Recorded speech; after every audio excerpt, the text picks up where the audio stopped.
Boa noite, meus irmãos. A graça e a paz do nosso Senhor Jesus Cristo. Hoje nós vamos continuar nossa exposição na carta do apóstolo Paulo aos Filipenses, ainda no capítulo 1. Mas nesta noite nós vamos meditar do versículo 12 até o versículo de número 18, dando continuidade aí ao nosso estudo desta carta. Carta do apóstolo Paulo aos Filipenses, capítulo 1, dos versículos de 12 a 18. Eu vou fazer a leitura, peço que os irmãos acompanhem em suas Bíblias. Leiamos. Quero ainda, irmãos, cientificar-vos de que as coisas que me aconteceram têm antes contribuído para o progresso do Evangelho, de maneira que as minhas cadeias em Cristo se tornaram conhecidas de toda a guarda pretoriana e de todos os demais. E a maioria dos irmãos, estimulados no Senhor por minhas algemas, ousam falar com mais desassombro a palavra de Deus. Alguns efetivamente proclamam a Cristo por inveja e porfia. Outros, porém, o fazem de boa vontade. Estes por amor, sabendo que estou incumbido da defesa do Evangelho. Aqueles, contudo, pregam a Cristo por discórdia, insinceramente, julgando suscitar tribulação às minhas cadeias. Todavia, que importa? Uma vez que Cristo, de qualquer modo, está sendo pregado, quer por pretexto, quer por verdade, também com isto me regozijo. Sim, sempre me regozijarei. Vamos orar?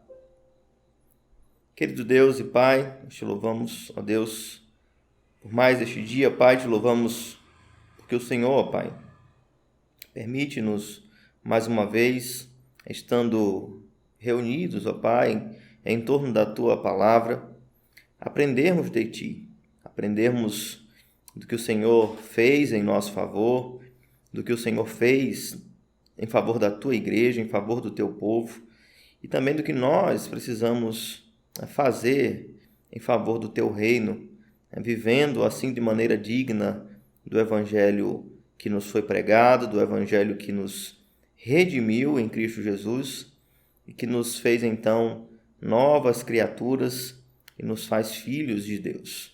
Te louvamos, ó Pai querido, porque tendo convicção, ciência deste amor, nós temos a nossa esperança fortalecida pela fé, sabendo, ó Deus, de que o Senhor que iniciou a boa obra em nós, há de levá-la até a sua conclusão, até a plenitude do que de fato o Senhor tem preparado para o teu povo. Abençoa-nos, ó Deus, nesta noite, dá-nos entendimento. Fala aos nossos corações, ó Deus, pelo Teu Espírito Santo. Abre os nossos olhos, ó Deus. Ajuda-nos, ó Pai querido. É o que nós te pedimos, em nome do nosso Senhor Jesus Cristo. Amém. Meus irmãos, na semana que se passou, nós começamos o estudo da carta do apóstolo Paulo aos irmãos que viviam na cidade de Filipos, a carta aos Filipenses. E na primeira parte nós vamos ter a apresentação, do apóstolo Paulo, bem como daqueles que com ele estavam. Vai demonstrar também a quem ele endereça a carta, a toda a igreja em Filipos, a todos os irmãos, bem como aos bispos e diáconos, a palavra aí sendo dirigida a todo o povo de Deus, a todos os santos, certamente em Filipos, também por toda a face da terra, por todos os tempos.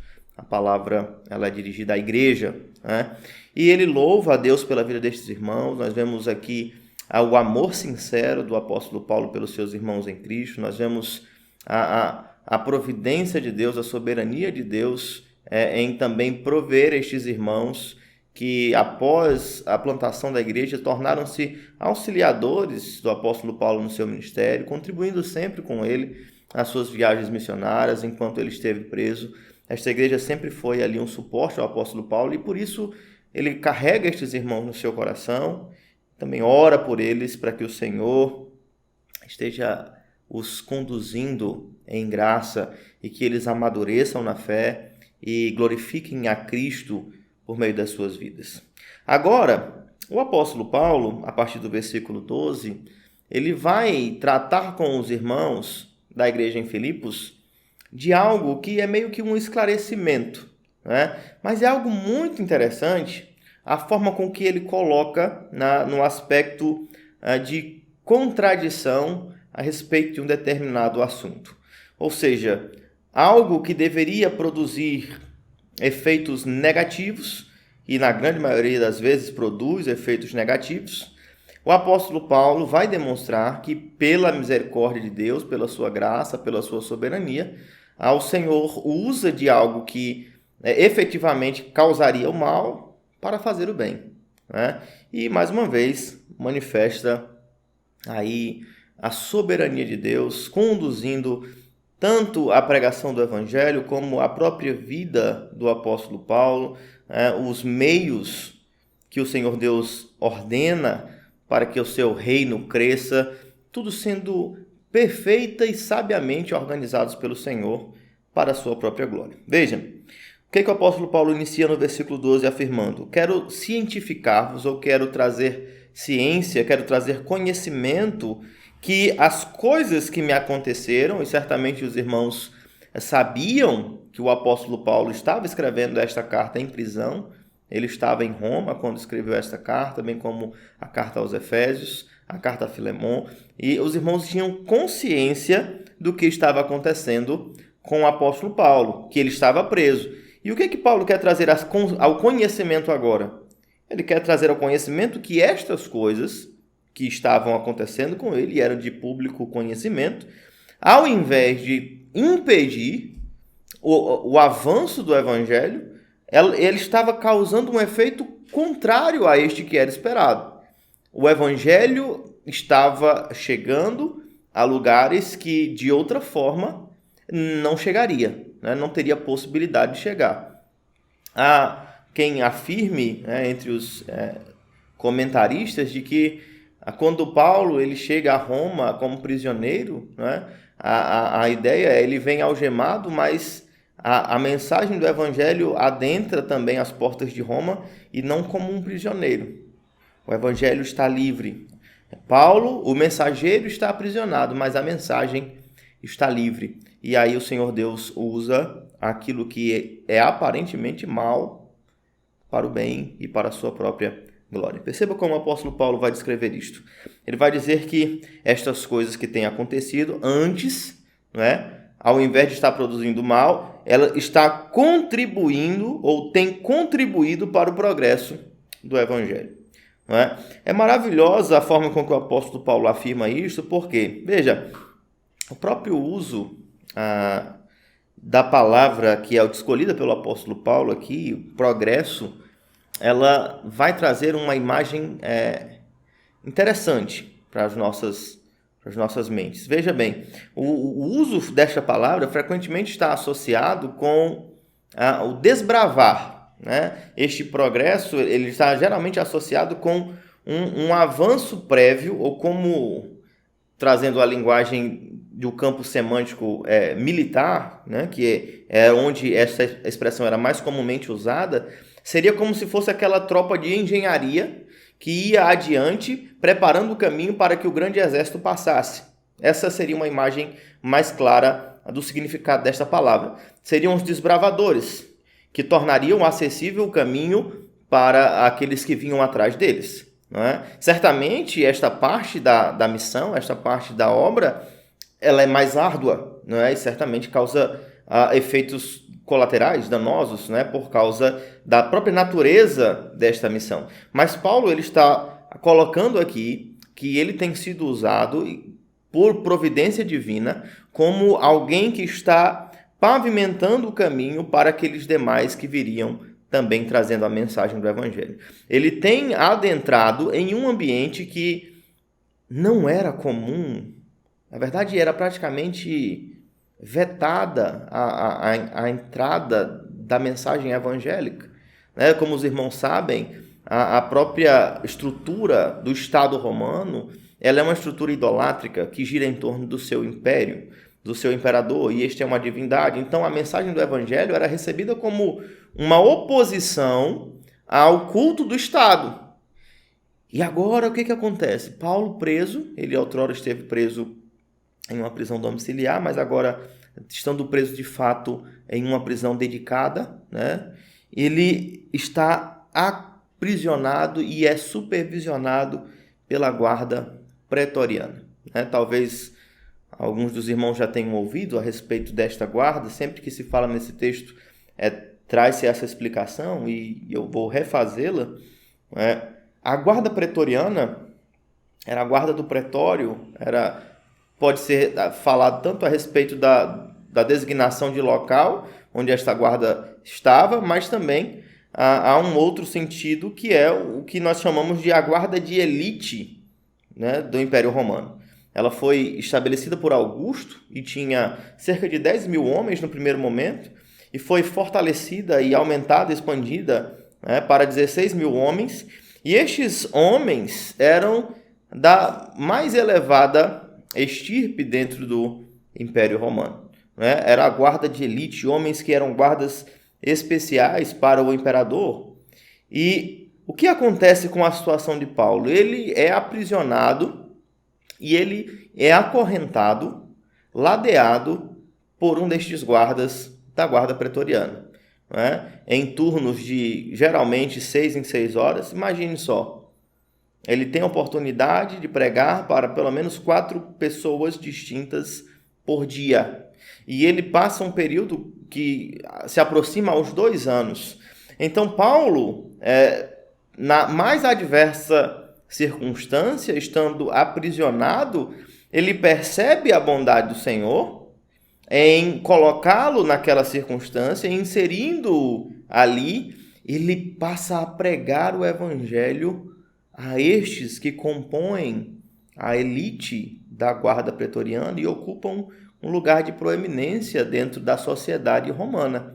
Não é? Tanto que, em outro momento, ele vai saudar os irmãos da guarda pretoriana. Não é? Porque, no seu momento de aprisionamento, ele anuncia o evangelho.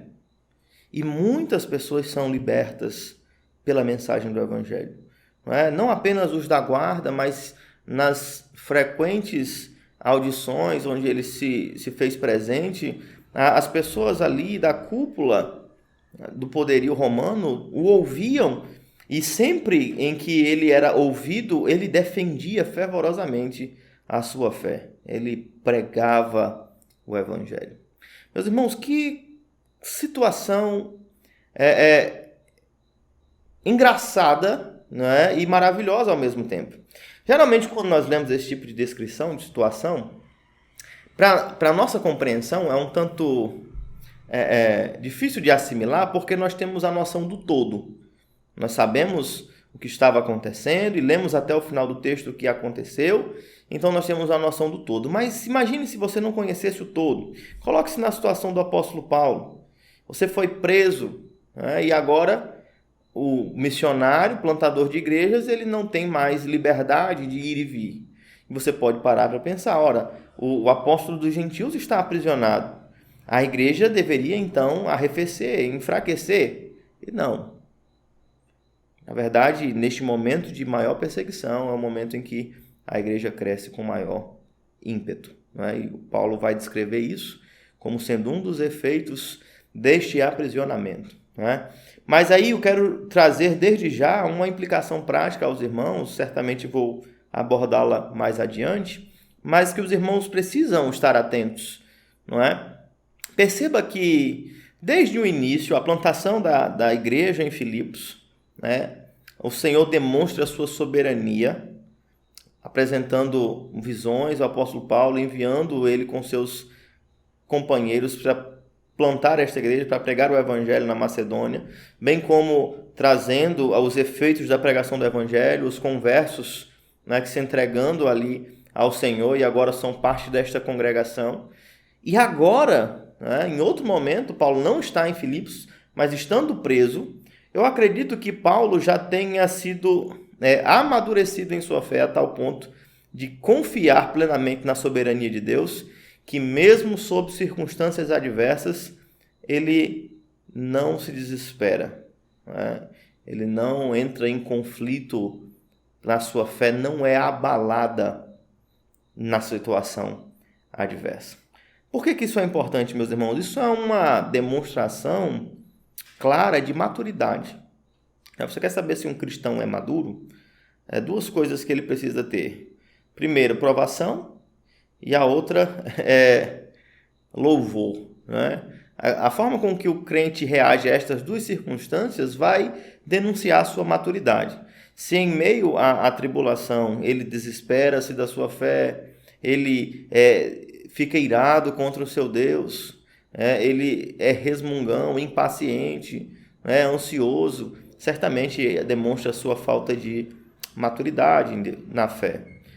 Se ele é louvado, como citei o exemplo, embora não seja o caso, mas em sendo louvado ele se envaidece, passa a tratar os outros de forma grosseira e enche-se de si mesmo, também certamente demonstra sua imaturidade, não é? Mas neste caso, especialmente, meus irmãos, é algo que você precisa responder. Quando vem a tribulação, quando vem a dificuldade, o que nós fazemos, o que faremos, ou o que temos feito? É possível que você esteja passando por esse momento, né? Nós vivemos, de certa forma, no nosso país, dias instáveis, né?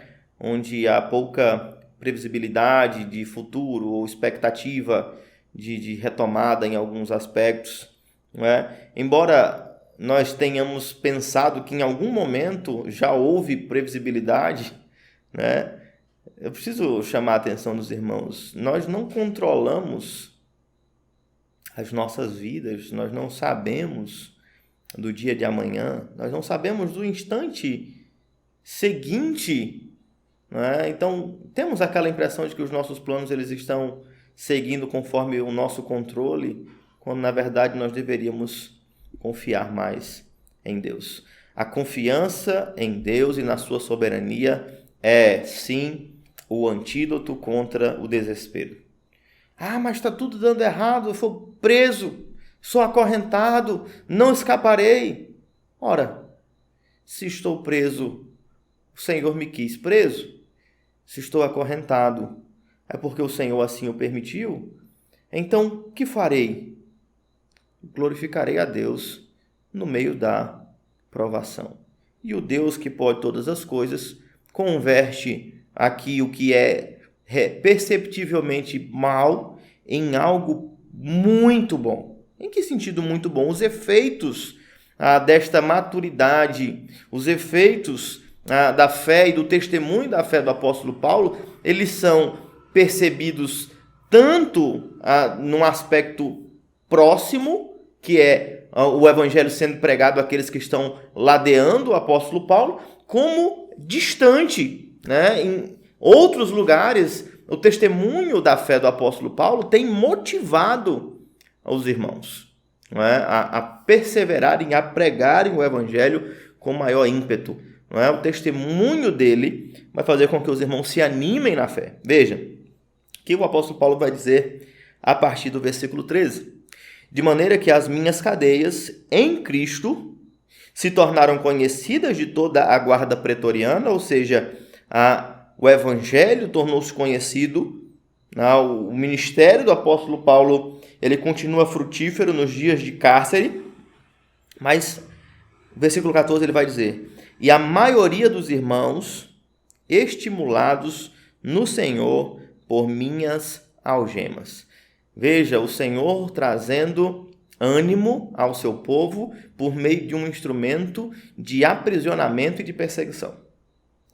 E é importante que os irmãos percebam como o apóstolo Paulo vincula este resultado à soberania de Deus. Quando ele vai falar das suas cadeias, ele diz: em Cristo se tornaram conhecidas. Quando ele vai falar das suas algemas, ele vai dizer: no Senhor. Por que eu chamo a atenção dos irmãos? Você pode parar para pensar da seguinte forma. Veja, o testemunho do apóstolo Paulo, que é um líder, motivou o seu rebanho. De forma muito pragmática, dentro do que nós vimos hoje na teologia do coach, você pode parar para pensar que o que o apóstolo faz respinga no seu rebanho. E aí o pensamento lógico imediato é, se a igreja ela não está motivada, a culpa é de quem? Do líder, não é? Essa é a teologia comercial, né? Técnicas e práticas de atividades comerciais, de venda, sendo inseridas e colocadas como sendo teologia. Né? Paulo vai deixar claro no versículo 14 que, embora o seu testemunho seja conhecido por todos, ele vai dizer, maioria dos irmãos. Por que não todos? Não é porque não é meramente um resultado ao estímulo, ao modelo que o apóstolo Paulo tem se demonstrado. Não é apenas uma questão de você ter um líder, que é um líder que tem um testemunho notório. Veja, ele vai dizer, a maioria dos irmãos estimulados no Senhor. É o Senhor. Certamente o apóstolo Paulo é ali um veículo e um objeto de Deus para despertamento daqueles os quais ele chamou, mas o Senhor não vai despertar a todos. Mesmo que você tenha um bom testemunho e a maioria dos irmãos estejam motivados, é possível que tenha alguém dentro do rebanho que não está. E o apóstolo Paulo vai falar sobre isso. Ele vai mais adiante falando sobre a pregação do evangelho que tem crescido. Ele vai demonstrar que dentro do rebanho vai ter divisões. Que, embora muitos estejam motivados e muitos pregando o evangelho, dentro mesmo daqueles que estão pregando o evangelho, as motivações para a pregação elas são distintas. Tá? Mas eu queria chamar a atenção disso para os irmãos. Tá? O pastor deve estar tirando dele da reta. Não estou. Eu estou fazendo um contraponto. O testemunho do líder ele é importante. É necessário. Nós precisamos ser exemplos de maturidade. Precisamos ser modelos de fé e de vida cristã. Mas seria um equívoco também afirmar que o que acontece com a igreja é um resultado único e direto do que o pastor faz. O pastor ele não vai levar ninguém para o céu nas costas. Ele será responsabilizado por Deus se ele for infiel. Mas os irmãos têm as suas responsabilidades para com o Senhor também. Assim como o apóstolo Paulo torna-se modelo para a igreja, nós, como os cristãos, devemos também nos tornarmos modelos para os nossos irmãos. Pais, vocês são modelos de fé para os seus filhos dentro dos seus lares. Maridos, as esposas de vocês, elas são motivadas a amar ao Senhor e a servi-lo pelo teu testemunho, pelo teu ensino, pela tua prática, pela tua vida cristã. Esposas, os maridos de vocês, eles encontram em vocês motivação para servir a Deus. Vocês têm ordenado as atividades do lar de forma que os maridos mais livremente sejam desimpedidos e possam exercer o seu sacerdócio com o auxílio de vocês. Pensem a respeito disso. Em certa medida, todos nós somos modelo para alguém. Eu, comentando com um irmão ontem, se não me engano, uma das imagens que nunca me foge à memória é de pelas manhãs, frequentemente encontrar meus pais, muitas vezes abrindo a porta do gabinete e encontrar meu pai de joelhos orando. Muitas vezes, ao levantar pela manhã, minha mãe está ali perto da cozinha, sentada em uma cadeira com a Bíblia em suas pernas. Não é? Nós nos tornamos modelos aos nossos filhos. Isso tem algo que eu tenho batido na tecla e tenho cobrado aos irmãos, é que não é uma simples questão de você mandar o seu filho ir para a igreja. Eu digo muito, pastor, para esse menino que a igreja é o melhor caminho. Você é um exemplo. Você é um testemunho. Você precisa ser um modelo. Não adianta nós falarmos aos nossos filhos que amamos a Deus e dia após dia negarmos o que falamos com as nossas ações, não orando, não lendo a palavra, não priorizando o culto, seja ele doméstico, seja ele o ajuntamento solene. Nós somos modelos, sim. É responsável aquele que lidera e é responsável também o liderado. É sim responsável. O Senhor, ele vai cobrar a todos nós a nossa responsabilidade. E aí, continuando, o apóstolo Paulo vai falar sobre os efeitos desse seu testemunho. Irmãos estimulados no Senhor, por intermédio das algemas dele, a quê? A falar com mais desassombro a palavra de Deus. Veja como o testemunho do apóstolo Paulo, ele vai mover aos irmãos de forma mais corajosa pregar o evangelho. Né? E isso é maravilhoso, né?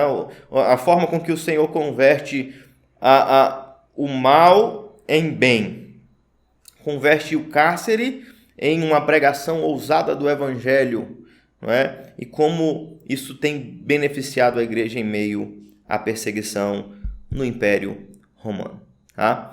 E aí o apóstolo Paulo vai continuar no versículo 15 dizendo o seguinte: alguns efetivamente proclamam a Cristo por inveja e porfia. Outros, porém, o fazem de boa vontade. Estes por amor, sabendo que estou incumbido da defesa do Evangelho. Aqueles, contudo, pregam a Cristo por discórdia, insinceramente, julgando suscitar tribulação às minhas cadeias. Perceba que o apóstolo Paulo fala sobre o seu cárcere e como isso motivou uma pregação mais desembaraçada e mais corajosa do Evangelho. Mas mesmo entre estes que estão pregando o Evangelho, existem motivações distintas. E é importante que nós atentemos para estas questões. Tá? Muito importante. Eu meditei bastante sobre estas palavras do apóstolo Paulo e é a palavra de Deus, né? Ela sonda os nossos corações, ela vai fazer aí, vai externar o que nós temos no nosso íntimo e vai denunciar, inclusive, o nosso pecado muitas vezes. Não é? E o que acontece aqui? Paulo vai dizer que haviam dois tipos de pessoas que estavam pregando o evangelho. É importante deixar muito claro que ele não está falando de dois tipos de evangelho. Tá? Ele vai dizer, proclamam a Cristo. A questão é, a mensagem é o evangelho de Cristo. A motivação é distinta. Nós não estamos falando aqui de conteúdo. Nós estamos falando da motivação do coração. Tá? A motivação que o apóstolo Paulo vai colocar entre alguns destes irmãos é inveja, porfia, né? Fazendo por discórdia, insinceramente e julgando trazer tribulação ao apóstolo Paulo. Tá? É interessante que os irmãos atentem para isso, porque são pessoas que estão pregando o evangelho de Cristo, não são hereges. Lembre-se que o apóstolo Paulo ele vai combater de forma ferrenha o falso ensino e os falsos mestres. Nesse caso, são pessoas que estão pregando o evangelho de Cristo. E ainda assim, por isso que eu disse que a palavra ela vai desvelar aí os nossos pecados mais íntimos. Né? E eu vou fazer algumas confissões aqui aos irmãos, para que os irmãos entendam, a nível de ilustração, o que o apóstolo Paulo está dizendo aqui. Pregar a Cristo por inveja e porfia. Não é? São palavras que são quase correlatas aqui. Mas a ideia é que, muito possivelmente, com a chegada do apóstolo Paulo em Roma, a presença dele tenha causado e suscitado certa inveja pela figura que o apóstolo Paulo representava, sendo notório, como um grande missionário, como um homem de Deus, como um apóstolo. É possível que dentro do rebanho e daqueles que lideravam as igrejas havia crescido um sentimento de inveja. Tá? É possível que isso aconteça entre crentes? Você já parou para pensar? Sim. Na IPB isso acontece de forma, às vezes, constrangedora. Né?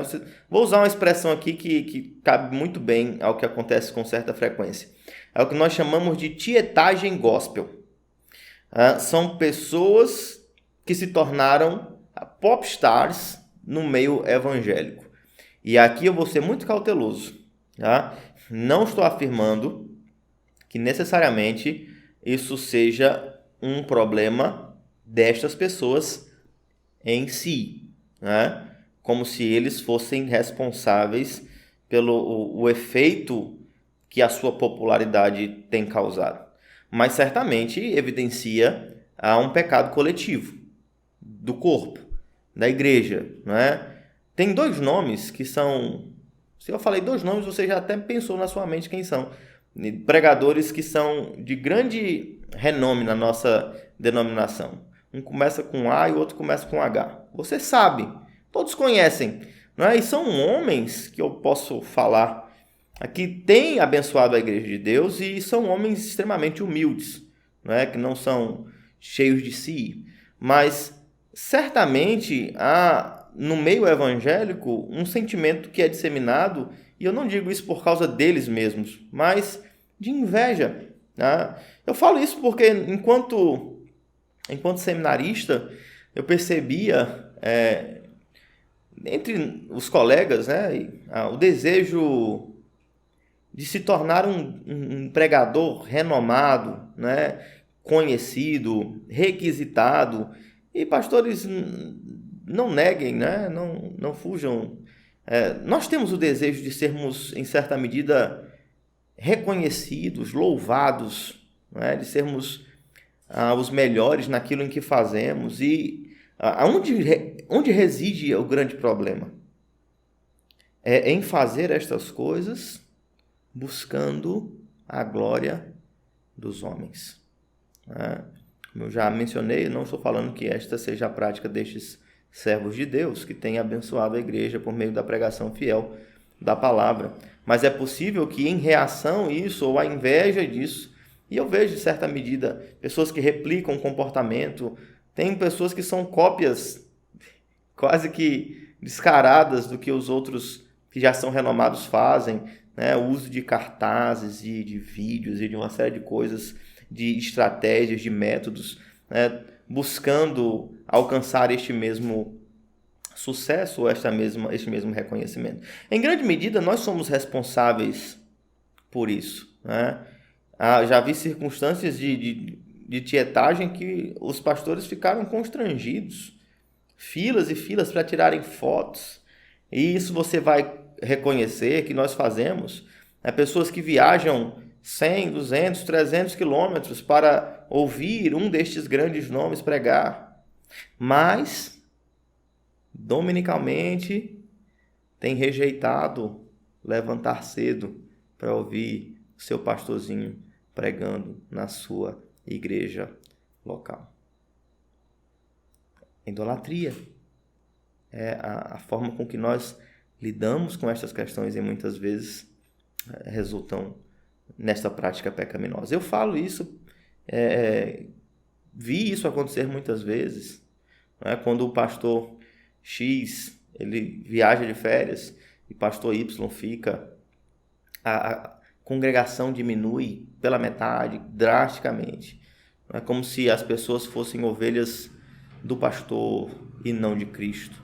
Como se o culto fosse apenas pessoas que gostam de um estilo, que gostam de ouvir certas coisas, da forma, do modo, e não um ato de adoração ao Senhor Deus Todo-Poderoso. Nós frequentemente cometemos este pecado.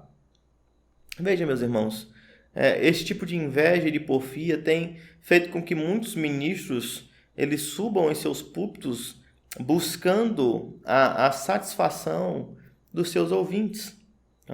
Cresceu assustadoramente o número de pastores que fazem um perfil de stand-up comedy, que sobem aos púlpitos e são ovacionados, que são engraçadíssimos, contam histórias das mais esquisitas possível, e as pessoas acreditam, e as pessoas riem, e isso interage, as pessoas elas gostam disso.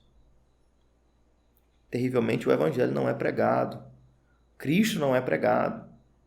Isso é algo que nós precisamos estar atentos.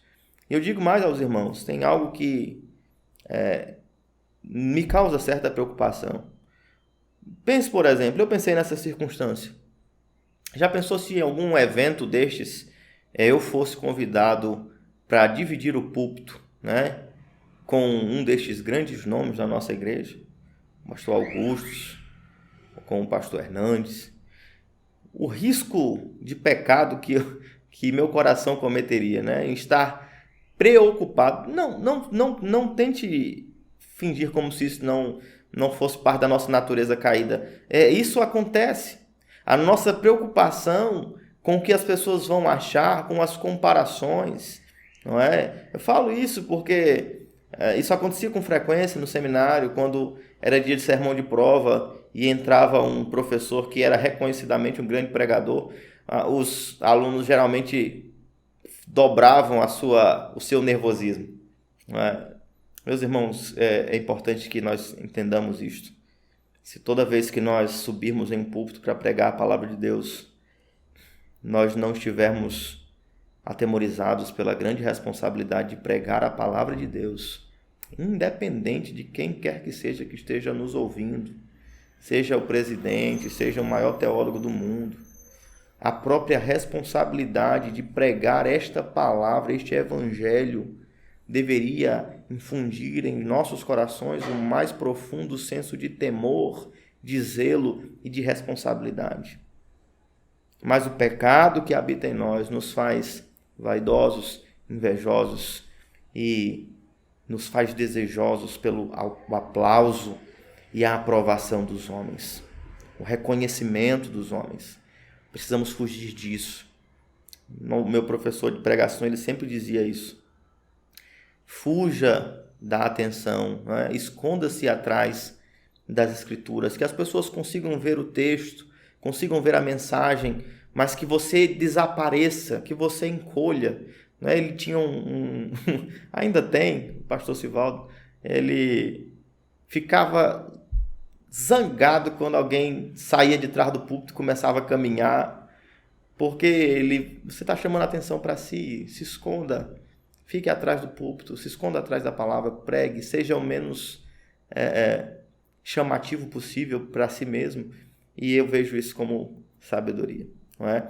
Aqui, meus irmãos, há quem pregue, como o apóstolo vai afirmar, por inveja, por porfia, em competição com o apóstolo Paulo. Não é? Paulo agora preso e eles retomando aí o seu ministério de pregação, os irmãos estando atentos a ouvi-los e eles pregando o evangelho, mas não estão mudando a mensagem. O problema que o apóstolo Paulo levanta aqui é o problema da disposição do coração.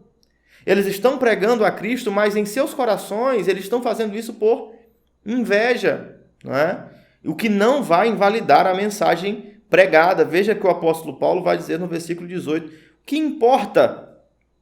Uma vez que Cristo de qualquer modo está sendo pregado, quer por pretexto, quer por verdade, também com isto me regozijo, sim, sempre me regozijarei.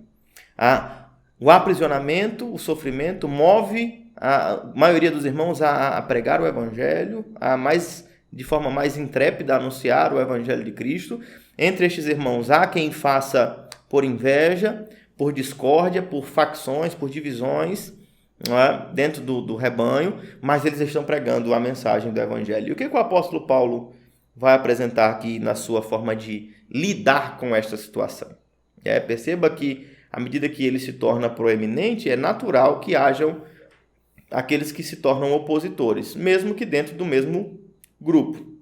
Hoje é o que nós chamamos de haters, pessoas que odeiam por odiar simplesmente porque alguém obteve alguma notoriedade. Tem pessoas que já odeiam qualquer pessoa que torne-se proeminente por qualquer motivo, não é?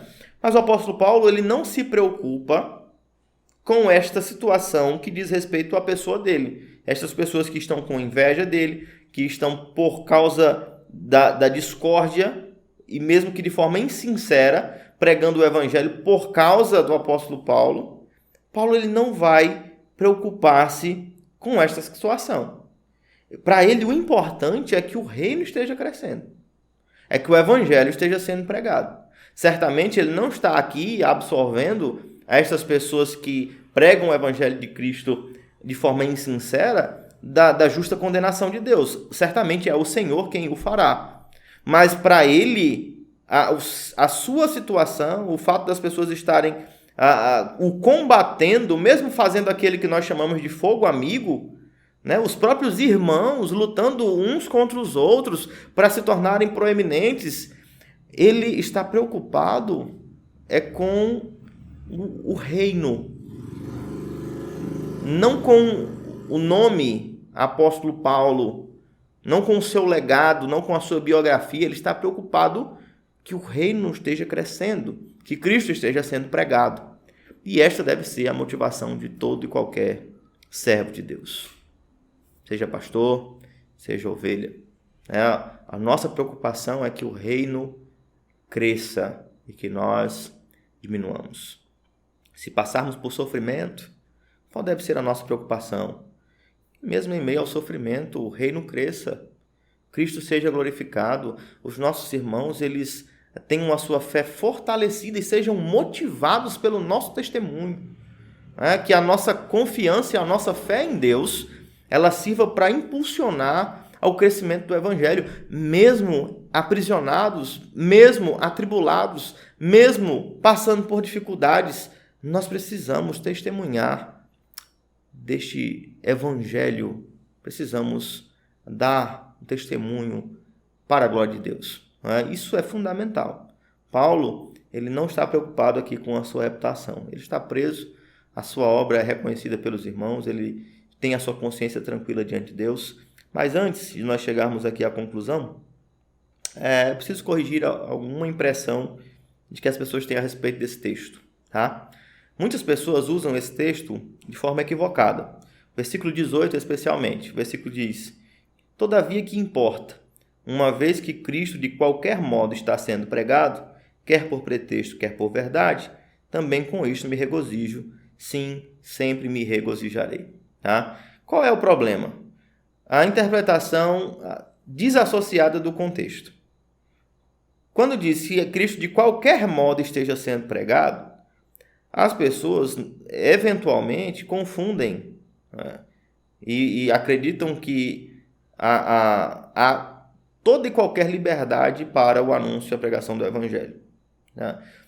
Paulo ele está falando da disposição do coração. Ele não está falando da forma, do modo, do local. Ele está falando da disposição do coração. Certamente não entrou aqui em questão a mensagem. A mensagem é Cristo, o Evangelho.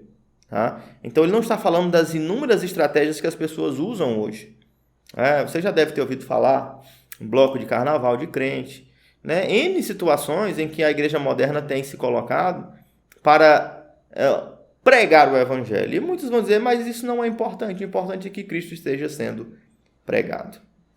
Perceba, é um equívoco utilizar esta passagem para defender esse tipo de interpretação. Paulo está falando da disposição no coração e não do conteúdo. Certamente aqui ele não está falando do ambiente, do local. Ele está falando da pregação do Evangelho por lideranças que estavam à frente da igreja e alguns faziam em oposição a ele. Isso não é uma permissividade para que o Evangelho seja pregado de toda e qualquer forma. O conteúdo é fundamental, a forma é importante também.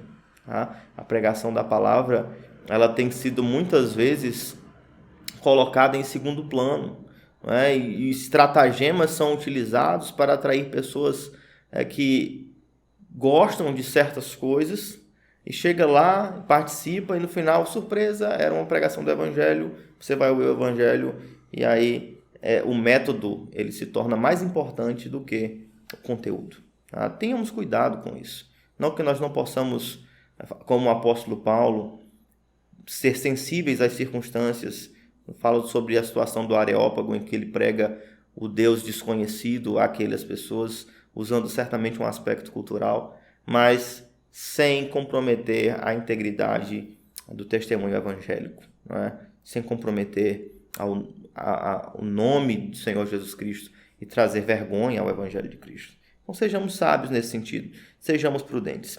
Concluindo, resumindo esta breve sessão que nós meditamos nessa noite, a tribulação ela pode e sim ser um instrumento de Deus para o crescimento do seu reino. A maturidade cristã vai nos fazer confiar em Deus, em sua soberania, e então podermos a agir em meio às mais variadas circunstâncias, sempre buscando a glória de Deus. Crer e descansar nessa soberania, de que o Senhor governa todas as coisas, certamente vai nos permitir testemunhar do amor de Deus de forma benéfica para o reino, também para os nossos irmãos. Perceba os efeitos disso. O testemunho da fé do apóstolo Paulo, ele vai fazer com que os demais irmãos sejam motivados a pregar o evangelho de Cristo. Então, o nosso testemunho, ele é importante, sim. Mas o que Paulo vai chamar a atenção é que, embora o seu testemunho tenha resultados e efeitos, ele não está preocupado com o seu próprio nome. Ele está preocupado com o reino. Se o evangelho tem sido pregado, não importa se vão atribuir a ele ou a outro, importa que Cristo seja glorificado. E essa deve ser a nossa mentalidade também, enquanto igreja, as igrejas irmãs se degladiando em nossos dias, que pregam o mesmo evangelho, mas competindo como se fossem empresas, irmãos. Isso é uma prática até já antiga e vergonhosa. Irmãos que são evangelistas de outros irmãos, que vão procurar crentes de outras denominações para trazer para suas igrejas. Isso também é vergonhoso. Nós não precisamos deste fogo amigo, nós precisamos pregar com intrepidez o evangelho àqueles que carecem da mensagem do evangelho e não nos preocupar se a igreja A, B ou C tem crescido e recebido notoriedade e a nossa não é tão evidente. Não, o importante é que o reino de Cristo cresça. Isso deixando claro a postura do apóstolo Paulo. Nesse caso, o evangelho de Cristo. Quando o evangelho de Cristo não estava sendo pregado, quando falsos mestres surgiram, ele combate de forma ferrenha. E esse deve ser o nosso comportamento. Para com os falsos mestres, defesa da fé, denúncia da heresia e do pecado. Com aqueles irmãos nossos, mesmo de outra denominação, pregando o mesmo evangelho, vamos trabalhar juntos, vamos colaborar para o crescimento do reino. Isso que é importante. Não a denominação A ou B ser maior no nosso país, isso nunca foi. E nunca deve ser o que vai motivar o nosso trabalho. Nós precisamos trabalhar para que o reino cresça. Termos a fé do apóstolo Paulo nesse sentido, segurança em Deus, podemos testemunhar para que os nossos irmãos sejam beneficiados também com a nossa vida. Que o Senhor nos dê graça de fato assim vivermos.